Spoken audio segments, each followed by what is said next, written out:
Thank you, each and every one of you. I know so many of you stood in line, and I'm just so thankful that you fought that hard to get in this movie. I'm just hoping the movie holds up. Thank you, Sheffield Film Festival, Hussein. Love you guys. This has been an incredible venue, and the folks here, all the volunteers. Thank you so much for everything you've done. Dogwolf, UK distributor. Thank you so much. Woohoo.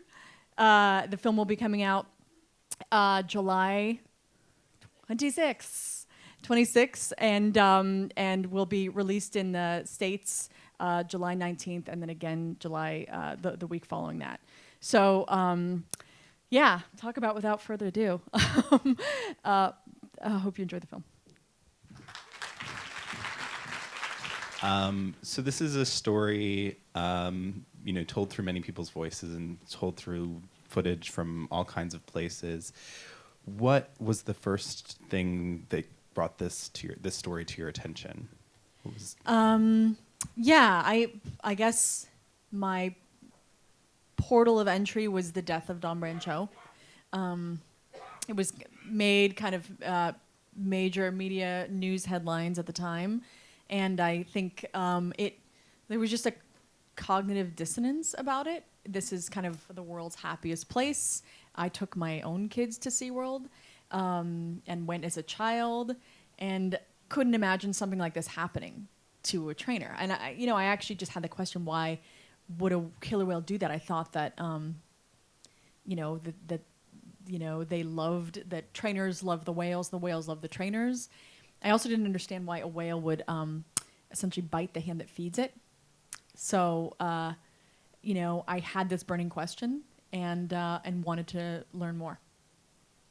And did you have any idea at that point that your story would be so rich and that you would be able to tell this story from so many different perspectives and, have the historical perspective and have many different,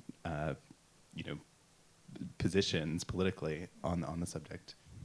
I did not. I didn't. I thought I was making a whole different documentary when I kind of embarked on the project. I thought I was, I don't come from any animal activism, and so I kind of came from a point of trying to understand that incident, and then really the entire time thought SeaWorld would be like a voice in my film, and would be a character, and I would interview them and trying to understand kind of our relationship as people with our animal counterparts. And then I realized that I couldn't do that documentary when I found out what I was finding out. It was kind of at that point the documentary sort of took me, and I didn't have the luxury of really knowing what was happening. I just sort of told the story. All right, I'm sure you all have questions, so I will take some from the audience. Yes, you, sir.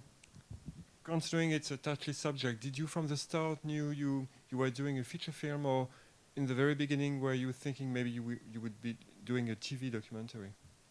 I knew it would be a feature film just because I wanted it to be like a feature film. I don't know. Well, it's also an American context, so you're... that's a good question. Sure. Okay. So I come kind of, I'm a documentary filmmaker, and I come from television, sort of commission projects. So I had worked for 15 years on projects that were kind of pre-commissioned by networks, and so whatever. After I had my kids, I wanted to work on independent documentaries that I kind of had more sort of creative control over. So I also just knew when I started this project that I needed to not be driven by an executive. I knew that I was going to probably be embarking on some touchy stuff, and as a result, I didn't want anybody to tell me I couldn't say something or couldn't anger anybody. So it made more sense. It was a better fit for me. Okay, you, sir, and pass it up. Do you have some reaction from SeaWorld? Yeah, we've there's been just two statements they've made in the media, and those are just kind of benign statements, basically saying, this is this film fails to discuss that SeaWorld loves their animals and takes care of their animals and their trainers, and this is just the typical activist proclamations that have been made in the past. There's nothing new here. Something like that. So sort of, both kind of dismissive, I think, statements that they've made. Beyond that, really nothing. I haven't heard a lot. But the film has not come out yet, not have been released in the States or here. So I just have a feeling that's yet to come, but who knows? Maybe they'll ignore us. Did you get the mic yet? Yeah, great. Well done. It was a lovely, amazing film. Very Thank good. you. I just wanted to ask about the legals of that whole scenario, because interesting things, using their footage and just whether they had, whether they've seen it and what they're, obviously we've heard they've done their statement, but I was just intrigued about what you had to go through to get to this stage to be able to know this is safe for public domain. No, it's a kind of an important question, especially for other filmmakers.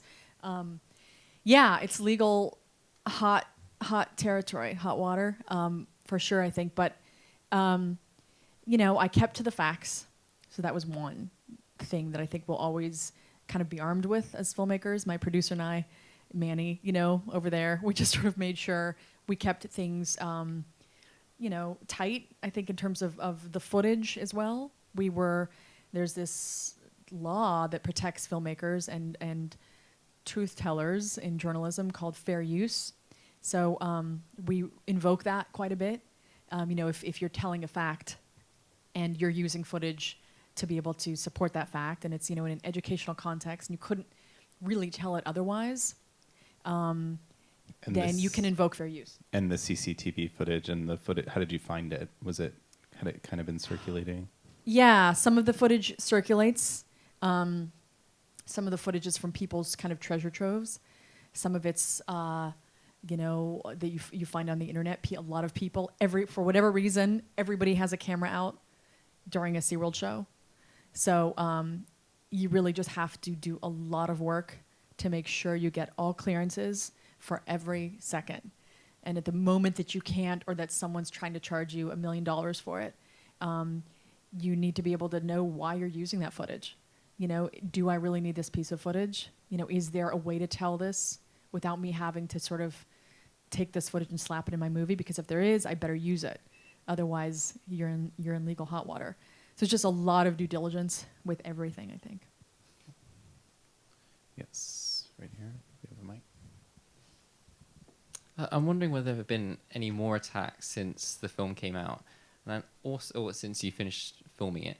And I might be imagining it, but I came here today thinking that the incident where Dawn died was to do with the ponytail, because I think there's footage of a killer whale dragging someone in via their ponytail, but I might just be imagining that.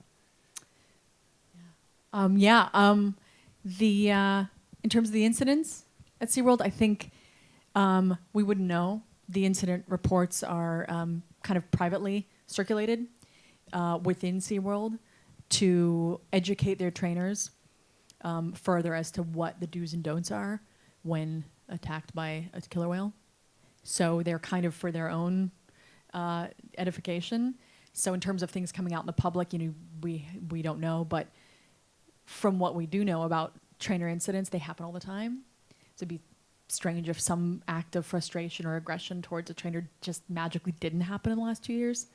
And then you had a second question. He seemed to remember thinking that Dawn was pulled in by the ponytail, which is part of. I know. Film. Yeah, there's no. I mean, the footage that people see is not really her being pulled in by a ponytail at all. So the people who actually filmed that at the park, her ponytail was really not involved, and it's potentially what folks are thinking is that was a kind of a I guess excuse by SeaWorld, and it also makes it look like there is something that can be fixed, so that if all trainers put their hair up, this won't happen again. Or that this ponytail was just novel stimulus and was sort of exciting to Tillicum. But there's a couple things with that. One is nobody can really say whether or not it was the ponytail. It certainly doesn't look like it from the video. And secondly, there were people at SeaWorld who testified that Tilikum was desensitized to ponytails anyway.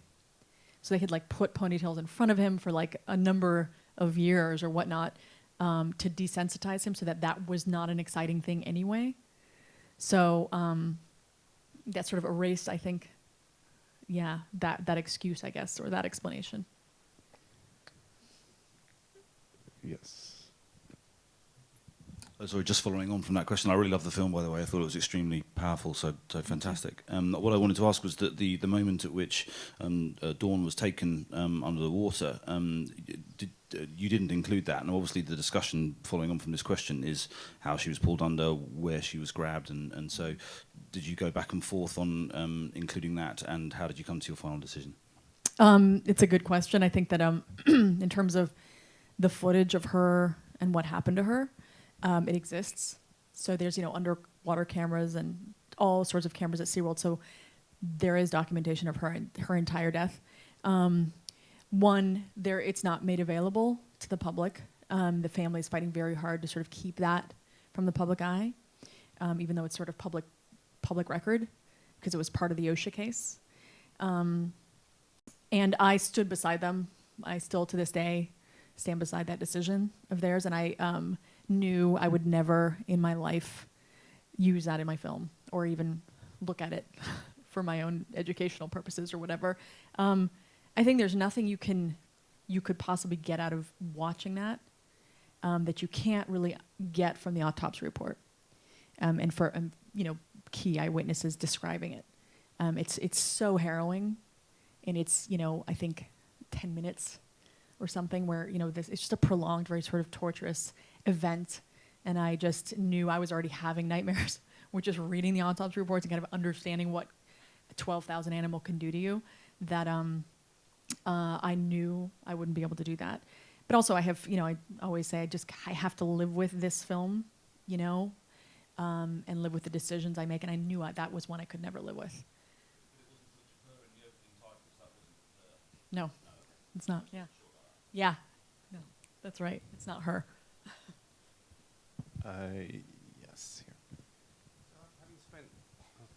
Having spent however long you spent on the film, a year probably, or 2 years, or however long, what's your feeling about marine parks and aquariums worldwide? Like the big picture about captive animals, and for the amusement of the public. Where do you stand on that major issue, which is what really the film's about? Yeah. Personally, I'm dead set against it. I just went from someone who took their kids there to just being sort of, kind of appalled at the practice of animals for entertainment, but also sort of very frustrated with myself, I think, just because I think of myself as someone who would have known better.